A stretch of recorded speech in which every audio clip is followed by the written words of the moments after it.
Here's an idea. Publish the pictures of drunk drivers in the newspaper. Embarrass the heck out of them, and maybe they'll never do it again. Well, that is the thinking behind those special sections that you see in the newspaper every month and a half or so, those mugshots of drunk drivers. But do they work? Here's News 13 investigative reporter Larry Barker.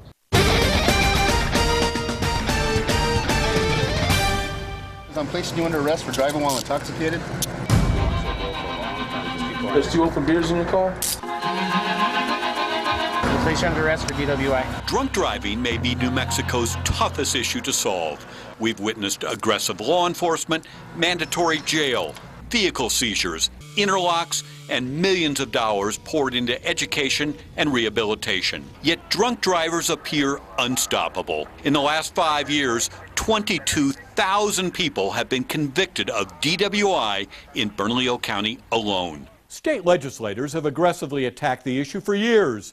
In 2006, the Albuquerque City Council weighed in with its own anti-DWI weapon: shame and humiliation. It was the brainchild of former Albuquerque City Councilor Michael Cadigan. This is an effort to provide one more disincentive for people to make that terrible choice. Maybe, just maybe, they will think about getting a designated driver before they risk public humiliation and public scorn. Ordinance 11-13-1 authorizes the city to publish the names and photos of Bernalillo County's DWI offenders. My God, what will happen to me if my picture is in the paper? What will my colleagues, what will my friends think? And that's, I think, exactly the kind of risk we want to create in people's minds. Armed with the city ordinance, Albuquerque officials buy ads in the Journal featuring the mugshots of convicted drunk drivers. Now, humiliation does come with a price tag. So far, city officials have shelled out more than $250,000 in its campaign to shame drunk drivers. To date, some 7,000 offenders have been featured in 41 double-sided full-page newspaper ads published roughly every 6 weeks. The city pays for the ads using public funds earmarked specifically for DWI enforcement and education. So how does the city know a shame campaign deters people from driving drunk? Well, they don't. You see, there simply is no evidence, studies, or research that shows public scorn campaigns are effective in deterring drunk drivers.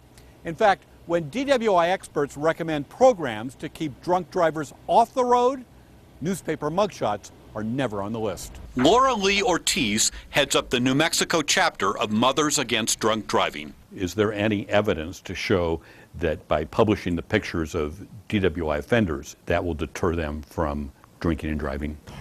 We don't believe there's any research, not any that I've seen and not any that our national office has been aware of, that really shows that there's an effectiveness in deterring the drunk driving issue. In fact, during the debate 5 years ago, some city councilors were skeptical. Do you think this is going to be effective? Well, not really. Do you think it's going to change anybody's attitude once they get in the car and say, you know what, let's see, I might kill somebody or I might be in the paper? And I personally would like to see that money going into rehabilitation more than humiliation.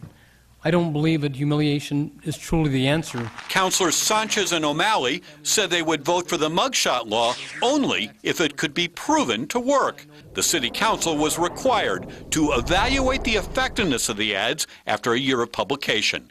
That never happened. Does it appear that anybody from the council sat down and looked at the effectiveness of this ordinance? No, we didn't do that. Today, do you have any evidence to show that publishing these ads has a deterrent value on drunk drivers? We don't have any evidence. Don Harris is president of the Albuquerque City Council. The city has spent about $250,000 so far in the program. How do you know that's money well spent? If it saved one life, it's money well spent. Yeah, but do you know if it saved one life? If it has, it's money well spent. Are you aware of any written document that shows the effectiveness of this program?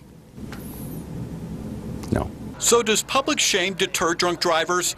Ask Jose Cimentel. His arrest photo was first published in '06.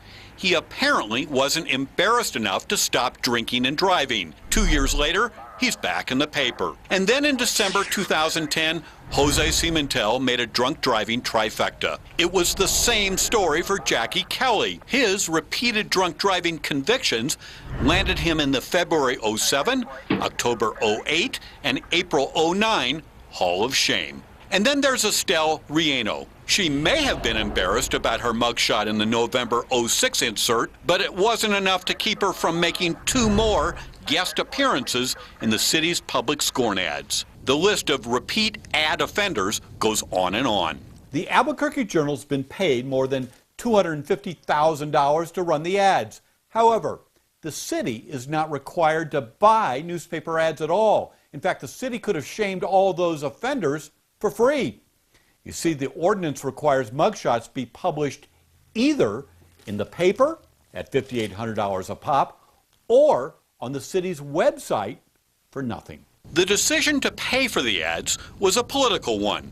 First, it was up to Martin Chavez. Today, R.J. Berry runs the show. According to the mayor, the city gets more bang for its buck with newspaper ads. I think by putting the ads on the city website, we don't create the conversation that we do by having them in the newspaper. If I felt like it wasn't meaningful at all to have it in the paper, I would have stopped it immediately.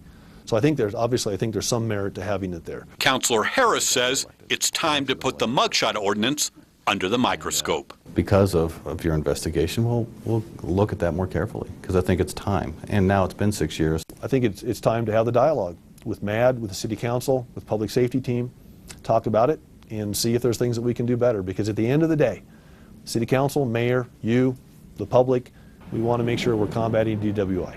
Larry Barker, KRQE News 13. And at the end of the day, we'll let you know how that turns out.